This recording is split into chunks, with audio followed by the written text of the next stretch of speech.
किसी बैनुल-अक़वामी मुआहिदे को कमज़ोर या सबोताश करने की कीमत बहुत भारी हो सकती है। भारत जंग के बीज बोने से गुरेज करे और जनूबी एशिया के अमन को खतरे में न डाले, नायब वज़ीर-ए-आज़म इसहाक डार ने खबरदार कर दिया। सिंतास मुआहिदे पर बैनुल-अक़वामी सेमिनार से खिताब में कहा, बैनुल-अक़वामी कानून और मुआहिदों की खिलाफवर्जी की जाए तो इसके नताइज सिर्फ 2 ममालिक तक महदूद नहीं रहते।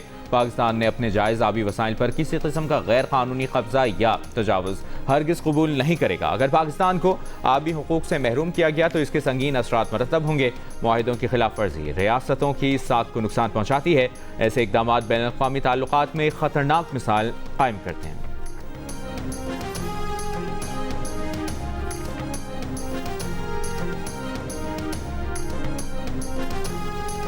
We must therefore speak with the seriousness that this situation demands. Pakistan must treat every step towards the strangulation of its waters as a national security assault, not merely a diplomatic irritant, not as a footnote in a foreign ministry brief, not as another file to be moved from one desk to another. It must be treated as an attack on the foundations of the state. सिंतास मुआहिदे की पासदारी के बगैर पाकिस्तान और भारत के दरमियान पायदार अमन मुमकिन नहीं। पाकिस्तान अमन चाहता है लेकिन आबी मफादात पर समझौता नहीं करेगा। Chairman Pakistan Peoples Party Bilawal Bhutto Zardari का ऐलान, कहा पाकिस्तान के आबी हुकूक को नुकसान पहुंचाने की हर कोशिश का जवाब दिया जाएगा।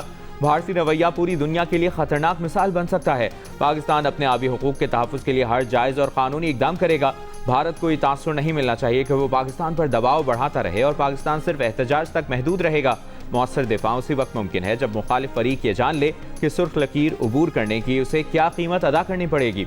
पानी को बतौर हथियार इस्तेमाल करना आलमी क़वानीन की खिलाफवर्जी है।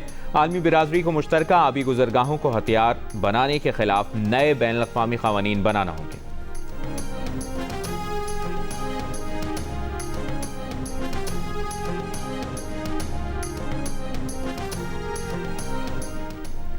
पाकिस्तान का पानी रोकने की कोशिश की तो कौमी क़यादत मौसर जवाब देने के लिए पुरज़्म है। वज़ीर इत्तलाआत अता ने खबरदार कर दिया, कहा पाकिस्तान हर सूरत सिंतास मुआहिदे का तहफ़्फ़ुज़ करेगा। पानी को बतौर हथियार इस्तेमाल करना इलाक़ाई और आलमी अमन इस्तेहकाम को नुकसान पहुँचाने के मुतरादिफ है। मुआहिदे में तब्दीली इत्तफ़ाक़ राय से ही मुमकिन है। पानी को तनाज़े के बजाय ताउन का ज़रिया बनाना चाहिए। इस्लामाबाद में सिंतास मुआहिदे से मुतालिक बैनुल-अक़वामी सेमिनार से खिताब में वफाकी वज़ीर मौसमियाती तब्दीली मुसद्दिक़ मलिक ने कहा कि असल मसला पानी को कंट्रोल करके बतौर हथियार इस्तेमाल करना है। किसी को इलाक़ाई या आलमी अमन यरगमाल बनाने की इजाज़त नहीं दी जा सकती।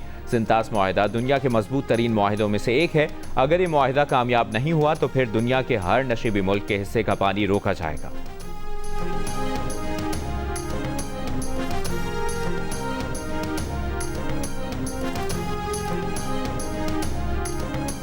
चीन और पाकिस्तान मिलकर सिंतास मुआहिदे पर अमल दरामद करा सकते हैं। सिंतास मुआहिदे में चीन को भी शामिल करके इसे मजीद मजबूत और मुस्तहकम बनाया जा सकता है। चीन के सेंटर फॉर ग्लोबलाइजेशन के नायब सदर डॉक्टर विक्टर गाओ का सेमिनार से खिताब, कहा उन्होंने गुज़श्ता साल भारतीय टीवी पर इंटरव्यू में भी कहा था कि पाकिस्तान ही नहीं भारत भी डाउन स्ट्रीम पर है। दूसरों के साथ वो ना करो जो तुम नहीं चाहते कि तुम्हारे साथ हो। पाकिस्तान का पानी रोककर भारत इंसानियत के खिलाफ जुर्म का मुर्तकिब होगा। सिंतास मुआहिदे की खिलाफ वर्जियों को पूरी दुनिया के सामने बेनकाब किया जाना चाहिए।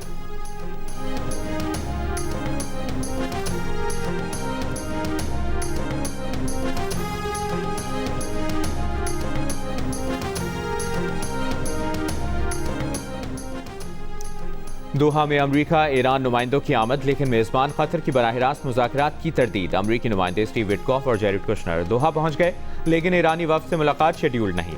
ईरानी वज़ीर ख़ारजा की भी ईरान वफ़द के दोहा जाने की तस्दीक, लेकिन अमरीकी हुक्काम से मुलाकात की तरदीद। तर्जुमान कतरी वज़ारत ख़ारजा ने कहा है कि अमरीकी एलची सालिसों से मुलाकात करेंगे जिसमें मुज़ाकरात में होने वाली पेशरफ्त पर बातचीत होगी।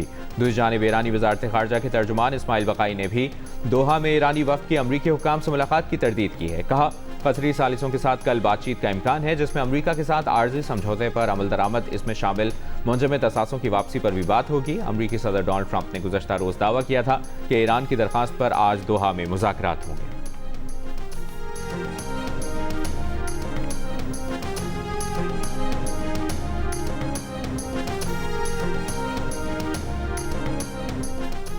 अमरीका ईरान मुज़ाकरात पर आलमी तवज्जो मरकूज। खाम तेल की कीमतों में इजाफा, ब्रेंट $73 फी बैरल, WTI की $71 फी बैरल पर ट्रेडिंग जारी, UAE मर्बन $70 फी बैरल पर मौजूद। एशियाई स्टॉक मार्केटों में मिला जुला रुझान, पाकिस्तान स्टॉक मार्केट 100 इंडेक्स में तेजी, इंडेक्स 1886 पॉइंट्स इजाफे से 1,80,301 पॉइंट्स पर बंद।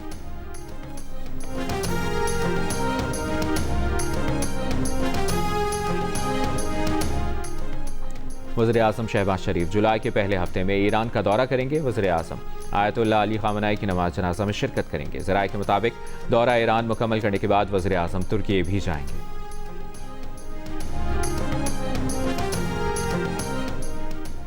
ईरान के सदर मसूद पज़ेश्कियान का कहना है कि अमरीका मुफ़ाहमती याददाश्त पर अमल करेगा तो हम भी अपनी जिम्मेदारियों को पूरा करेंगे। मुफ़ाहमत दो तरफ़ा मामला है, शेख बिगाड़ने और बेबुनियाद धमकियों के बजाय हमारा मौक़िफ़ है कि अक्ल व दानिश और इंसानी वक़ार के साथ फैसला कुन और निडर दिफा का मुज़ाहरा किया जाए।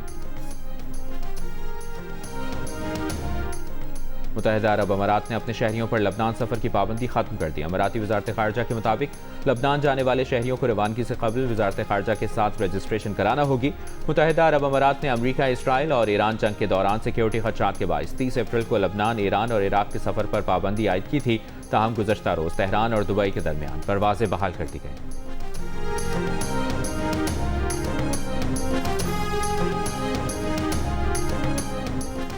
बानी PTI से मुलाकात का दिन खत्म, आज भी किसी को मुलाकात की इजाज़त नहीं दी गई। पार्टी चेयरमैन बैरिस्टर गौहर ने कहा कि 36 हफ्ते गुजर गए, बानी PTI से मुलाकात नहीं हुई, इससे तफ्तीश बढ़ती है। बानी से मुलाकातें होंगी तो पता चलेगा उनका माइंडसेट क्या है। फैमिली की तरफ से मुतालिबा है तीनों बहनों की मुलाकात हो। अडियाला जेल के बाहर मीडिया से गुफ्तगू में कहा कि वज़ीर-ए-आज़म ने असेंबली फ्लोर पर मुज़ाकरात की दावत दी, लेकिन हुकूमत से मुज़ाकरात में कोई पेशरफ्त नहीं हुई। एक जानिब हमारे लोगों को सजाएं और दूसरी तरफ मुज़ाकरात की बात हो रही है। सलमान अकरम राजा ने कहा कि PTI में इंतशार की कैफियत बानी से मुलाकात ना होने की वजह से है। हम चाहते हैं बानी से मुलाकात हो और उनकी हिदायत आएँ। बानी की हिदायत ना आने और मुलाकात ना होने से लीडरशिप दबाव में है।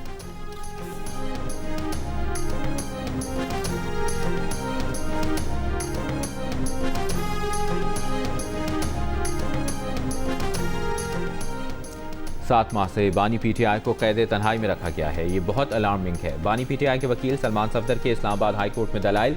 बानी PTI और बुशरा बीबी को कैद तन्हाई में रखे जाने के खिलाफ दरखास्तों पर समाअत में जज से कहा, आप बानी PTI और बुशरा बीबी को अदालत तलब करके पूछें कि क्या हालात हैं। वो अदालत को खुद बताएंगे कि हमारे तो वकालतनामे ही नहीं दिए जाते। 1-2 माह की बात होती तो भुगत लेते। ये बात 7.5 माह तक चली गई है।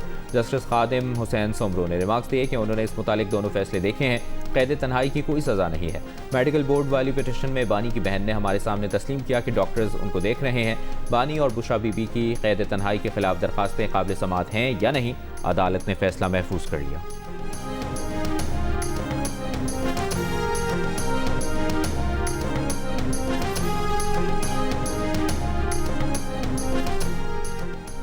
ऑपोजिशन लीडर सेनेट अल्लामा राजा नासिर अब्बास ने SHO बाराकहू के खिलाफ तहरीक इस्तेहकाक जमा करा दी। गैर मुनासिब और तौहीन आमेज़ रवैये की शिकायत की मामला इस्तेहकाक कमेटी को भिजवाने, कानूनी और तादीबी कार्रवाई की दरखास्त। तहरीक इस्तेहकाक में लिखा कि बाराकहू पुलिस ने चेक पोस्ट पर उन्हें घर जाने से रोका, पार्लिमानी हैसियत का एहतराम भी न किया। घर चेक पोस्ट से तकरीबन 2 किलोमीटर पर था। मुतल्लिका पुलिस अफसर के रवैये से रुकन सेनेट का इस्तेहकाक और वक़ार मजरूह हुआ।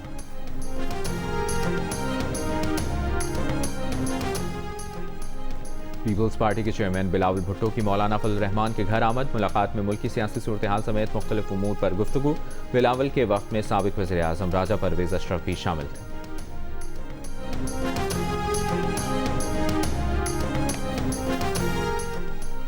इलेक्शन कमीशन में मुराद सईद की सेनेट की खाली नशिस्त पर इलेक्शन मुलतवी करने की दरखास्त की समाअत। वकील दरखास्त गुजार जलाल खान ने कहा कि मुराद सईद का सिर्फ इंतखाब हुआ, हलफ नहीं उठाया। सेनेट रूल्स के मुताबिक कामयाब उम्मीदवार का हलफ उठाना लाजम है। मेंबर कमीशन ने सवाल किया कि अगर कोई मुंतखब रुकन हलफ ना उठाए तो उसके क्या नताइज होंगे। जलाल खान के वकील ने कहा कि आइन में हलफ ना उठाने की कोई मखसूस सज़ा या नतीजा बयान नहीं किया गया। PTI उम्मीदवार इरफान सलीम के वकील ने दलाइल में कहा कि मुराद सईद मार्च में नाअहल हो चुके। शेड्यूल जारी होने के बाद कोई उम्मीदवार इंतकाल न कर जाए तो शेड्यूल वापस नहीं लिया जा सकता। इलेक्शन कमीशन का शेड्यूल चैलेंज नहीं हुआ, फिर भी एक कमीशन ने इसे मुअत्तल कर दिया। इलेक्शन कमीशन ने फरीकैन के दलाइल मुकम्मल होने पर फैसला महफूज कर लिया।